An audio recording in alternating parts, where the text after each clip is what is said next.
gabagabada shirkii socday saddexda maalin looga hadlayay sidii Soomaalidu ay uga faa'iideysan lahayd isbeddelka ka jira degmada ayna uga gaashaaman lahayd wixii dhibaato uga iman lahaa ee soo qabanqaabisay hay'adda Heritage oo ay ka soo qayb galeen aqoon-yahanadu inta uu socday waxaa lagu lafaguray waxyaabo badan waxaana ka mid ahaa qodobadii ugu waaweynaa ee la isku raacay gabagabadii shirka maanta in dib loo furo wada hadaladii Soomaaliya iyo Somaliland agaasimaha guud ee hay'adda Heritage Cabdirashiid Khaliif Xaashi ayaa sheegay qaar ka mid ah qodobadii la isku raacay waxa kale oo madaxweyne hoosta laga xariiqay in halka boog oo Soomaalida wali u danqamaysa ay tahay dhameystir la'aanta arrinta Somaliland iyo Soomaaliya intay waqtiga aan u qabanay aad looga batay caawan u mudeysanahay cashada dusheeda inaan ku galno oo talaabooyin fiican laga qaaday shirkadda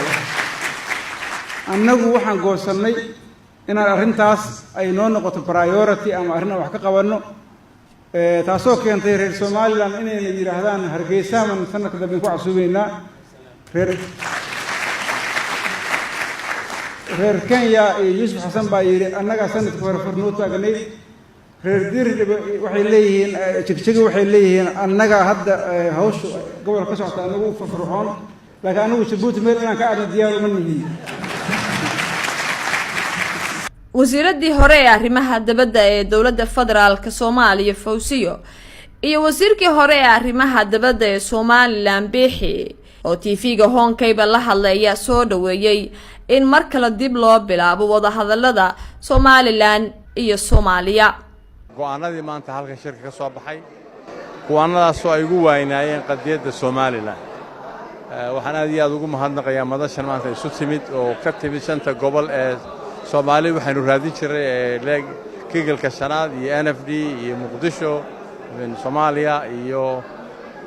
Somaliland iyo Djibouti go'aanada ka soo baxay maanta waxa ugu muhiimsan oo madaxweynaha Djibouti loo sheegay in ay qadiyadda Somaliland tahay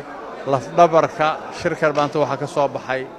Somaliland oo arrimaheeda la galo oo meel lagu tiiriyo mooyaan horumar regionkani gaarayn dadku waxay maanta isku wada raaceen in Somaliland aad iyo aad muhiim u tahay meel fiican oo goob ay ku taalo waxaan aad iyo aad ugu faraxsanahay oo aan rabaa inaan hambalyo halkan uga diro Maxamed Bixi Yunis oo ahaa wasiirka arrimaha dibadda hore iyo under secretary general oo jamciyadda qurmaan ka dhaxayska ah roolka uu ka ciyaaray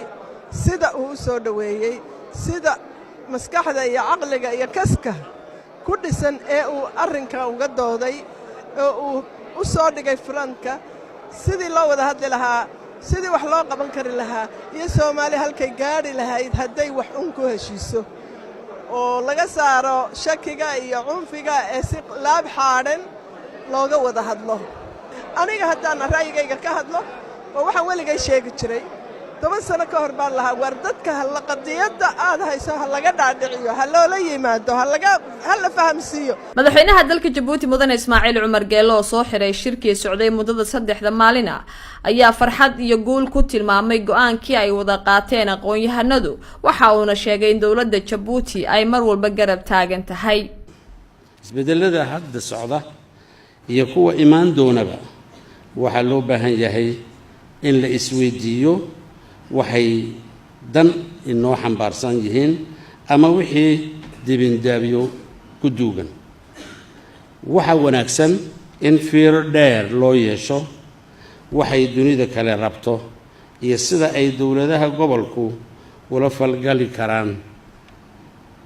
isbedeladaas waxa sidoo kale xusitaan iga mudan kolka aan laga hadlayo isbedelada gobolka in la ilaaliyo mahuraanada ummadeed ee aanay adduunyadu goynin jiritaankana salka u ah waan baahanahay looma baahla cunali gabagabada geeska Afrika wuxuu leeyahay urur loo yaqaano IGAD oo guta xilka iskaashiga dawladaha gobolka dawladda Djibouti iyo Ethiopia yani mataal ahaan waxa ay qaadeen tallaabooyin waaweyn oo lagu dayan karo dhinaca waxa loo yaqaano integration